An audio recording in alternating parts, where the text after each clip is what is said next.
Working very hard. So far, it's been moving along fairly rapidly, pretty much on schedule. I'd love to have them all out at one time, but we're taking them out, and tomorrow more are being released, and over the days more, and then we'll go into a phase 2. But we'd like to get all of the hostages, and if we don't, it will just make us somewhat more violent. I will tell you that, because they would have broken their word. Mr. Witkoff and his entire group have been working 24 hours around the clock. Those promises will be kept, but we want all the hostages. That's right. Discussing that with many of your representatives. You're represented very well, and people do like the idea, but we haven't taken a position on it yet. But we will be we'll be making an announcement probably on that very specific topic over the next 4 weeks. It doesn't mean anything about a 2-state or 1 state or any other state. It means that we want to have. We want to give people a chance at life. They have never had a chance at life because the Gaza Strip has been a hellhole for people living there. It's been horrible. Hamas has made it so bad, so dangerous, so unfair to people. And by doing what I'm recommending that we do, it's a very strong recommendation, but it is a strong recommendation. By doing that, we think we're going to bring perhaps great peace to long beyond this area. And I have to stress, this is not for Israel. This is for everybody in the Middle East, Arabs, Muslims. This is for everybody. This would be where they can partake in terms of jobs and living and all of the other benefits. And I think it's very important. It just doesn't work the other way. You know, you can't keep trying. They just has been going along for so many decades, you can't even count. You just can't keep doing. You have to learn from history. You can't keep doing the same mistake over and over again. Gaza is a hellhole right now. It was before the bombing started, frankly. And we're going to give people a chance to live in a beautiful community that's safe and secure. And I think you're going to see a tremendous outflowing of support. I can tell you, I spoke to other leaders of countries in the Middle East, and they love the idea. They say it would really bring stability, and what we need is stability. Yes, sir. I can't understand a word you're saying.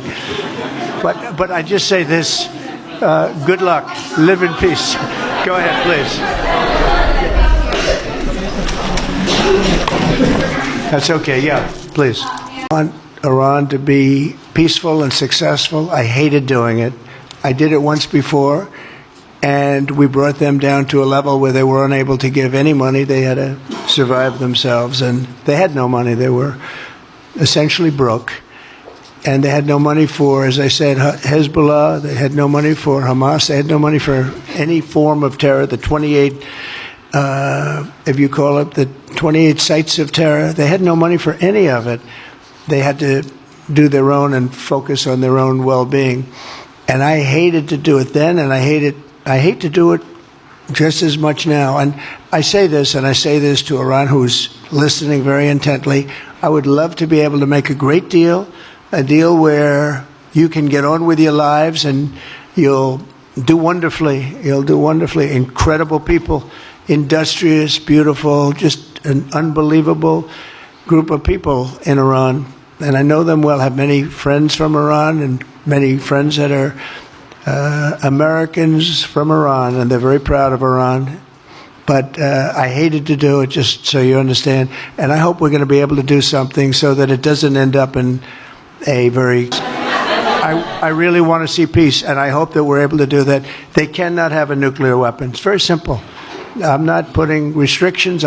They cannot have one thing. They cannot have a nuclear weapon. And if I think that they will have a nuclear weapon, despite what I just said, I think that's going to be very unfortunate for them.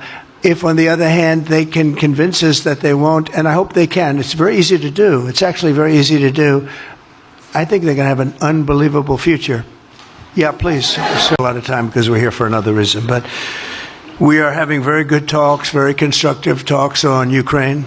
And we are talking to the Russians. We're talking to the Ukrainian leadership. It would have never happened. That would have never happened. It should have never happened. I get reports every week, the number of soldiers, mostly soldiers now. The cities have been largely demolished. You talk about a very sad sight to see. We talk Gaza. Well, many of these cities look as bad as Gaza and worse, what's happened to them. And I want to see that end. And I want to see it end for one simple reason: the life of young people being absolutely obliterated on both sides. You probably have 700,000 Ukrainian soldiers dead, 800,000, maybe more Russian soldiers dead. It's very flat land, and the only thing that's going to stop a bullet is a human body, in this case, usually soldiers. And the numbers are staggering when you hear the real numbers in Ukraine, what the numbers are. And this doesn't include the cities that have been demolished and all of the people that were killed.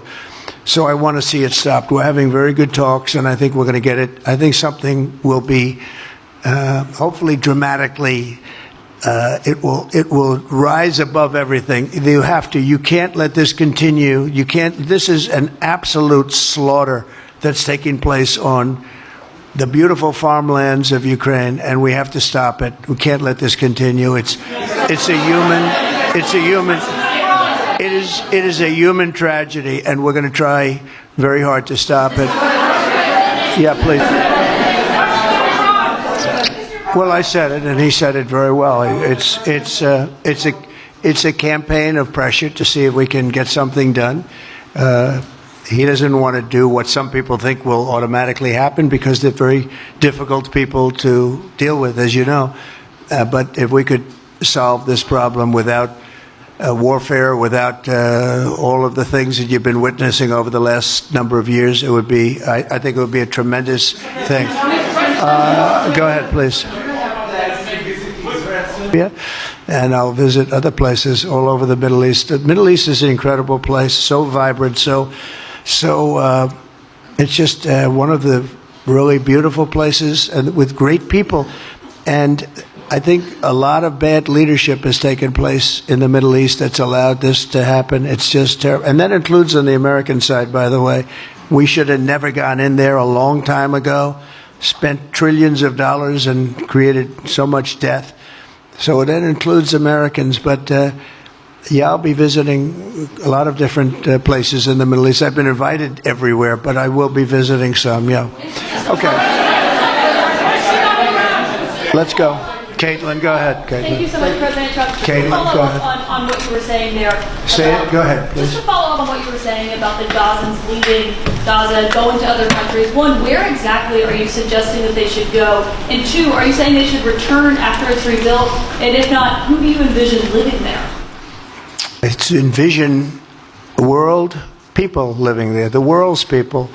I think you'll make that into an international, unbelievable place. I think the potential in the Gaza Strip is unbelievable. And I think the entire world, representatives from all over the world will be there, and they'll live there. Palestinians also. Palestinians will live there. Many people will live there. But they've tried the other, and they've tried it for decades and decades and decades. It's not going to work. It didn't work. It will never work. And you have to learn from history. History has, you just can't let it keep repeating itself. We have an opportunity to do something that could be phenomenal. And I don't want to be cute. I don't want to be a wise guy, but the Riviera of the Middle East, this could be something that could be so bad. This could be so magnificent.